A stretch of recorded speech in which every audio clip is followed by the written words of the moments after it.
إن الحمد لله نحمده ونستعينه ونستغفره ونعوذ بالله من شرور أنفسنا وسيئات أعمالنا من يهده الله فلا مضل له ومن يضلل فلا هادي له أشهد أن لا إله إلا الله وحده لا شريك له وأشهد أن محمدا عبده ورسوله يا أيها الذين آمنوا اتقوا الله حق تقاته ولا تموتن إلا وأنتم مسلمون يا أيها الناس اتقوا ربكم الذي خلقكم من نفس واحدة وخلق منها زوجها وبث منهما رجالا كثيرا ونساء واتقوا الله الذي تساءلون به والأرحام إن الله كان عليكم رقيبا يا أيها الذين آمنوا اتقوا الله وقولوا قولا سديدا يصلح لكم أعمالكم ويغفر لكم ذنوبكم ومن يطيع الله ورسوله فقد فاز فوزا عظيما أما بعد فإن خير الحديث كتاب الله وخير الهدي هدي محمد صلى الله عليه وسلم وشر الأمور محدثاتها وكل محدثة بدعة وكل بدعة ضلالة وكل ضلالة في النار.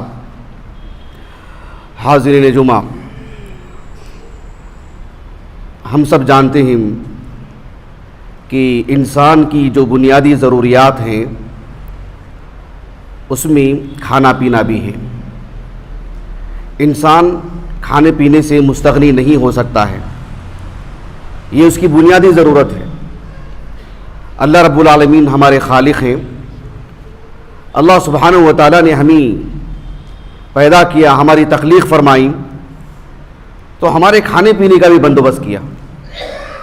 اللہ تعالیٰ نے سورۃ الروم میں بیان فرمایا، اللہ الذی خلقکم ثم رزقکم ثم یمیتکم ثم یحییکم هل من شرکائکم من یفعل من ذلکم من شیء سبحانہ وتعالی عما یشرکون. اللہ نے ہماری تخلیق فرمائی، اور اللہ سبحانہ وتعالی جب ہم جنین تھے، ماں کے پیٹ میں تھے، اور ہماری روح نکلنے تک اللہ سبحانہ وتعالی نے ہمارے کھانے پینے کا بندوبست فرمائے ہیں.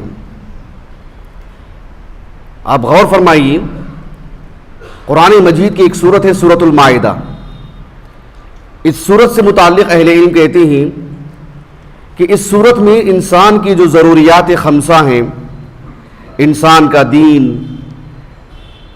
انسان کا نفس، انسان کا مال، انسان کی عقل، انسان کی نسل یا اس کی عزت و آبرو، اس پر بہت ہی تفصیل سے اس صورت میں بحث کی گئی ہے. مجھے اس صورت کے حوالے سے یہ بتانا ہے کہ علامہ فخر الدین الرازی رحمہ اللہ، آپ کی جو تفسیر ہے التفسیر الکبیر، اس میں آپ نے بتایا کہ اس صورت کے آغاز میں اللہ رب العالمین نے ایک معاہدے کا ذکر فرمائے ہیں، جو معاہدہ خالق اور مخلوق کے درمیان ہے. اللہ تعالیٰ نے کہا یا ایھا الذین آمنوا اوفوا بالعقود. اللہ رب العالمین نے جس عقود کی ایفا کا حکم دے رہے، ایک معاہدہ ہوا ہے رب اور بندے کے درمیان. کیا معاہدہ؟ کہ ہم آپ کی روزی روٹی کا بندوبست کریں گے، آپ کی دیگر ضروریات پوری کریں گے، اور بدلے میں آپ کو ہماری عبادت کرنی ہے. بندے اور خالق کے درمیان یہ جو معاہدہ ہوا ہے، تو اللہ سبحانہ و تعالیٰ نے سب سے پہلے اپنا وعدہ پورا فرمائے. کہا کہ یا ایھا الذین آمنوا اوفوا بالعقود، کہا احلت لکم بہیمۃ الانعام. یعنی اللہ سبحانہ و تعالیٰ نے ابتدائی 5 آیات میں کھانے پینے سے متعلق بہت ہی تفصیلی احکام نازل فرمائے. کیوں؟ اس لیے کہ بندے سے معاہدہ ہوا ہے نا کہ ہم آپ کی روزی روٹی کا بندوبست کریں گے، آپ کو ہماری عبادت کرنی ہے. تو پہل اللہ نے کی، پہل اللہ نے کی. اللہ سبحانہ و تعالیٰ نے 5 آیات میں کھانے پینے کے احکام نازل فرمائے. اور جب انسان کا پیٹ بھر جاتا ہے، اس کی جو دیگر فطری ضرورتیں ہیں اس کا ذکر فرمائے. کہا والمحصنات من المؤمنات والمحصنات من الذین اوتوا الکتاب من قبلکم اذا آتیتموہن اجورہن محسنین غیر مصافحین ولا متخذی اخدان. اللہ رب العالمین نے انسان کی روزی روٹی کا ذکر فرمائے. کہا کہ ہم نے اپنا وعدہ پورا کر دیا. اور پھر انسان کی جو دوسری فطری ضرورت ہے، اس کی خواہش پوری کرنے کے لیے، فطری تقاضے پوری کرنے کے لیے نکاح کے مسائل بیان فرمائے. اللہ نے کہا کہ اب ہم نے ہمارے وعدے پورے کر دیے، اب آپ کا وعدہ ہے. وہ کیا ہے؟ یا ایھا الذین آمنوا اذا قمتم الی الصلاۃ فاغسلوا وجوہکم وایدیکم الی المرافق. اب اپنی عبادت کا حکم دے رہے ہیں. ترتیب دیکھیے ان آیات میں کہنے کا مقصود یہ ہے کہ اللہ نے ہمیں پیدا فرمائے تو ہماری روزی روٹی کا بندوبست بھی اللہ نے فرمائے. یہ تو انسان کی بنیادی ضرورت ہے, اور یہی تو خالق اور مخلوق میں فرق کرنے والا وصف بھی ہے. اللہ تعالیٰ نے سورۃ المائدہ ہی میں بیان فرمایا مل مسیح ابن مریم الا رسول قد خلت من قبله الرسل وامه صدیقہ کانا یاکلان الطعام. عیسیٰ علیہ السلام اور ان کی والدہ کھانا کھاتے تھے. یہ کوئی بہت بڑی خبر ہے, یہ کوئی تعجب میں ڈال دینے والی بات ہے, لیکن جس پس منظر میں یہ بات کہی جا رہی ہے نا, یہ بہت بڑی خبر ہے. اس لیے کہ خالق نہیں ہو سکتے, معبود نہیں ہو سکتے, اس لیے کہ کھاتے پیتے کھانے پینے سے مستغنی نہیں ہے. اس اعتبار سے بہت بڑی خبر ہے. انسان کی جو بنیادی ضرورت ہے کھانے پینے کی, صرف بنیادی ضرورت ہی نہیں ہے, بلکہ اللہ نے انسان کو ایسی طبیعت بنائے, ایسی طبیعت عطا کی انسان کو, ایسا ذوق انسان کو اللہ نے عطا کیا ہے جو جانوروں سے ممتاز کرنے والا ہے. انسان عمدہ چیزیں پسند کرتا ہے, معیاری چیزیں ہاتھ میں لیتا ہے. اللہ نے اسے ایسا ذوق عطا کیا, ایسا معیار عطا کیا ہے. حافظ ابن القیم رحمہ اللہ زاد المعاد فی ہدی خیر العباد, رسول اللہ صلی اللہ علیہ وسلم کی جو سیرت پر آپ نے کتاب لکھی, اس موضوع پر ایک منفرد کتاب ہے, لیکن اس کتاب پر جو آپ نے مقدمہ لکھا اس میں آپ نے اس جانب اشارہ فرمایا کہ اللہ سبحانہ و تعالی جس کو جیسے چاہے پیدا فرماتے ہیں. انسان کو اللہ نے فضیلت عطا کی, بولنا سکھایا, جانوروں کو بولنا نہیں سکھایا رب العالمین نے. ایسے اللہ سبحانہ و تعالیٰ نے اپنی مخلوقات میں تفاضل رکھے ہیں, تفاوت رکھے ہیں, اونچ نیچ رکھے ہیں. اس بات کو بتانے کے بعد حافظ ابن القیم رحمہ اللہ نے ایک دوسری بات کہی, کہا کہ اللہ رب العالمین نے اپنی عبادتوں کے لیے سب سے اچھی جگہوں کا انتخاب فرمائے. کعبۃ اللہ کا انتخاب دیکھیں, دنیا کا مرکزی حصہ ہے. جمعہ کو اللہ رب العالمین نے دنوں میں سب سے زیادہ اہمیت دی, اللہ نے فضیلت دی اس کو. اللہ سبحانہ و تعالیٰ اپنی مخلوقات میں جس کو چاہے فضیلت دیتے ہیں. یہ بتاتے ہوئے آپ نے کہا کہ اللہ کے رسول صلی اللہ علیہ وسلم کو اللہ تعالیٰ نے سید المرسلین بنایا, خاتم النبیین بنایا. پھر اس کے بعد آپ نے ایک بات کہی جو ہمارے موضوع سے متعلق ہے, کہا کہ خاتم النبیین سید المرسلین کو, اللہ کے رسول صلی اللہ علیہ وسلم کو اللہ سبحانہ و تعالیٰ نے بہت ہی باذوق انسان بنائے ہیں. آپ علیہ السلام کی ہر چیز سب سے عمدہ, لباس عمدہ, سادہ ضرور ہے لیکن عمدہ اور نفیس. آپ نے بیویوں کا انتخاب کیا, آپ نے سب سے عمدہ عورتوں کا انتخاب کیا. آپ کے دسترخوان پر اگر نظر ڈالیں گے سادی غذا ضرور تھی, لیکن سب سے نفیس, سب سے عمدہ, کھانے پینے کی اشیاء میں جو سب سے عمدہ اور سب سے اچھی چیز ہوتی اسی کا آپ انتخاب فرماتے. حافظ ابن القیم رحمہ اللہ کہتے ہیں لا يختار من المطاعم الا اطيبها. اللہ کے رسول صلی اللہ علیہ وسلم کھانے پینے میں سب سے عمدہ چیزوں کا آپ نے انتخاب فرمایا. یہ انسان کی صرف بنیادی ضرورت نہیں, انسان کو اللہ رب العالمین نے ذوق بھی عطا فرمائے. ایک حدیث ہے, آپ نے بارہا سنا ہوگا, امام بخاری اور امام مسلم دونوں نے اپنے اپنے صحیح میں لے کر آئے ہیں. عبداللہ بن عمر, ابو موسیٰ الاشعری, ابو ہریرہ رضی اللہ عنہ اجمعین, ان سب صحابہ سے حدیث مروی ہے. ایک صحابی ہے جن کا نام ہے عبداللہ بن جعفر رضی اللہ عنہ. وہ کہتے ہیں کہ اللہ کے رسول صلی اللہ علیہ وسلم کو میں نے دیکھا کہ رأیت رسول اللہ صلی اللہ علیہ وسلم یأکل الرطب بالقثہ. یہ حدیث بہت معروف ہے, بارہا آپ نے سنا ہوگا, سوشل میڈیا پر پڑھا ہوگا اس کو, کہ آپ علیہ السلام تازہ اور پکی کھجور کے ساتھ ککڑی کو ملا کر کھایا کرتے تھے. اس میں کیا حکمت ہے, طبی اعتبار سے اس میں کیا فوائد ہیں, وہ ہمارے موضوع سے خارج ہے. ہمارے موضوع سے متعلق جو بات ہے وہ میں آپ کو بتاتا ہوں. اس حدیث سے کئی فوائد بیان کیے گئے ہیں, لیکن سید الفقہاء امام ابو عبداللہ محمد ابن اسماعیل البخاری رحمہ اللہ, آپ نے اس سے جو مسئلہ بیان فرمایا ہے بہت ہی شاندار اور ہمارے موضوع سے متعلق ہے. آپ نے اپنے صحیح کی کتاب الاطعمہ میں، جس میں کھانے سے متعلق آداب بیان کیے گئے، مسائل بیان کیے گئے، آپ نے اس میں ایک باب قائم کیا. کتنا شاندار باب ہے دیکھیے. آپ نے کہا کہ باب جمع اللونین اب الطعامین بمرہ، کہ انسان کو دو الگ الگ رنگ کے پھل اختیار کرنا، دو جدا جدا کھانے استعمال کرنا، یعنی ایک دسترخوان پر دو قسم کے کھانے ہوں، دو قسم کی سالن ہو، دو قسم کے الگ الگ انداز کی کچھ اور میٹھے بنے ہوئے ہوں. کہا کہ یہ اس کی دنیا داری نہیں ہے، یہ اس زہد کے خلاف نہیں ہے. خاتم النبیین صلی اللہ علیہ وسلم نے، جو آپ سید المتقین ہیں، آپ نے بیک پر دو چیزیں استعمال فرمائی. کہا کہ انسان کے دسترخوان میں طرح طرح کی چیزیں ہو سکتی ہیں، یہ مسئلہ آپ نے بیان فرمایا. امام نووی رحمہ اللہ نے کہا کہ سبھی علماء کا، زہاد کا، صالحین کا یہ اتفاق ہے کہ ایک دسترخوان پر طرح طرح کی چیزیں ہونا اس کے ذوق کے منافی نہیں، اس لیے کہ سید المرسلین کے دسترخوان میں دو طرح کی چیزیں تھیں. یہ بھی ایک مسئلہ ہے.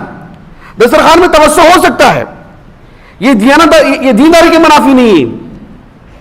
لیکن میں یہ سب باتیں آپ کے سامنے اس لیے بیان کر رہا ہوں، یہ بتانے کے لیے کہ آج ہم جس دور میں جی رہے ہیں یہ سوشل میڈیا کا دور ہے. سوشل میڈیا پر ہم دیکھتے ہیں ہر انسان کے ہاتھ میں موبائل ہے. کچھ لوگ ہی باقی رہ گئے ہوں گے. ہر شخص اپنے نام پر ایک یوٹیوب چینل بھی چلاتا ہے، اپنا ایک واٹس ایپ گروپ ہوگا ان کا. لوگ اپنی اپنی صلاحیتوں کا اظہار کرتے ہیں، لوگوں کو بتاتے ہیں ان میں کیا صلاحیت ہے. اس لیے کہ ہر ایک کو اسٹیج نہیں ملتا ہے، ہر ایک کو کوئی دعوت نہیں دیتا ہے. آج گھر بیٹھے اپنی صلاحیتوں کا مظاہرہ کیا جا سکتا ہے. ایسے میں لوگ کھانے پینے کی چیزیں بھی بہت آسانی کے ساتھ لوگوں کو بتاتے ہیں. کھانے کی یہ چیزیں کیسی بناتی ہیں، کیسے جو ہے اس میں کیا کیا ڈالا جاتا ہے. اور آپ دیکھیں بہت سارے ہوٹل چلتے ہیں روڈ پہ، اور بہت بڑے بڑے ڈھابے ہیں، لوگ چائے کی دکان چلاتے ہیں، لوگ ان کی بھی ویڈیو بنا کے ڈال رہے ہیں کیسے بنایا جاتا ہے. ان کی شہرت دیکھیے، ان کا نام دیکھیے. بہرحال میں اس پر نقد نہیں کر رہا ہوں، لیکن میں جو بات آپ کو بتانے جا رہا ہوں وہ یہ کہ ہم دیکھ رہے ہیں کہ بہت سارے لوگ کھانے پینے کی دسیوں اشیاء اپنے سامنے رکھ رہے ہیں اور جانوروں کی طرح کھائے جا رہے ہیں، اس کی ویڈیو بنا رہے ہیں اور وہ نشر کی جا رہی ہیں. سبحان اللہ، یہ دیانتداری نہیں، یہ دین نہیں سکھاتا ہے، یہ دینداری کے خلاف ہے. اسلامی تعلیمات کی روشنی میں یہ انسان کی عزت کے خلاف ہے، انسان کے وقار کے خلاف ہے. اتنی غذائیں اس کے سامنے ہونی نہیں چاہیے کہ وہ دنیا دار بن جائے. 50 غذائیں سامنے رکھیں اور اس پر تو مسابقے ہو رہے ہیں، ایک دوسرے بازی لے کے جا رہے ہیں، اس میں انعام مقرر کیے جا رہے ہیں کہ 20 منٹ میں اتنی یہ پیزا کھا لو گے تمہارے لیے یہ انعام. وہ انسان ہے، وہ جانور نہیں. یہ انسان کی عزت کے خلاف ہے.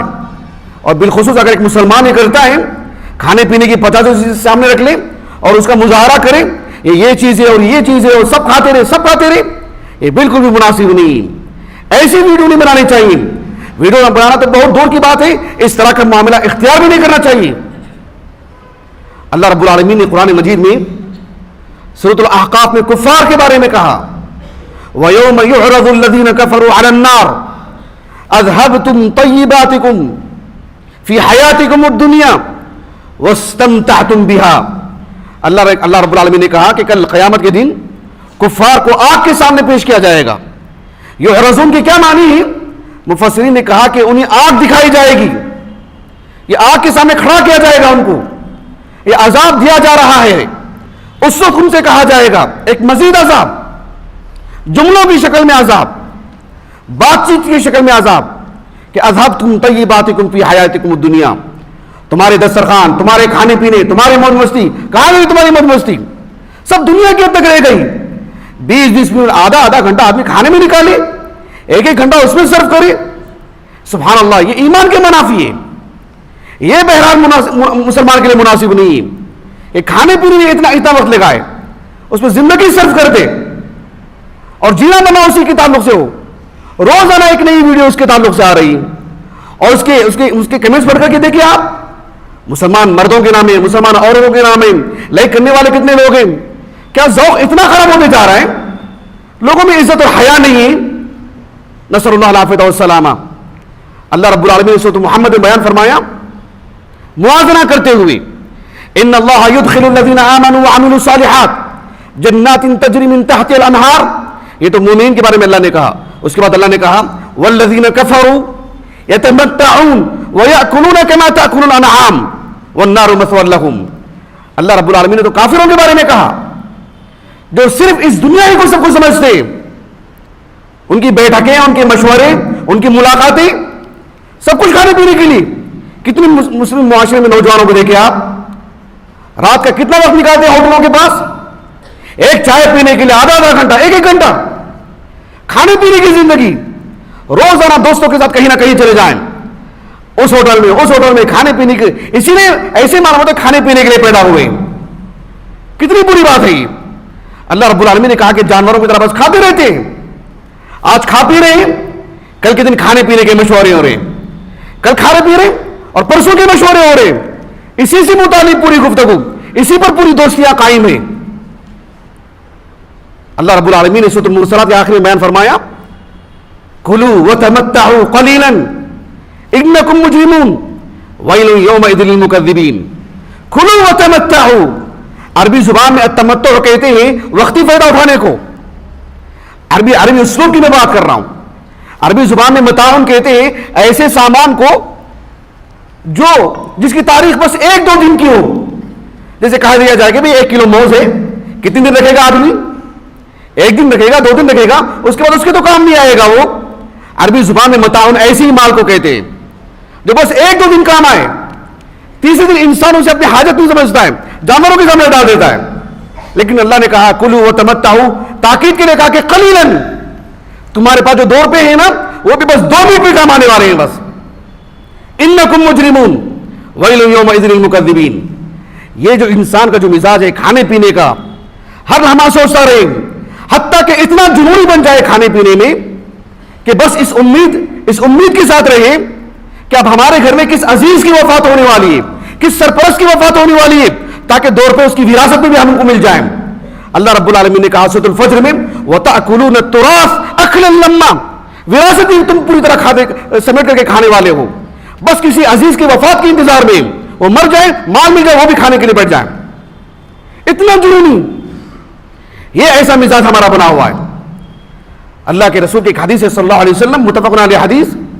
آپ علیہ السلام نے فرمایا الکافر یأکل فی 7 امعاء والمؤمن یأکل فی معن واحد.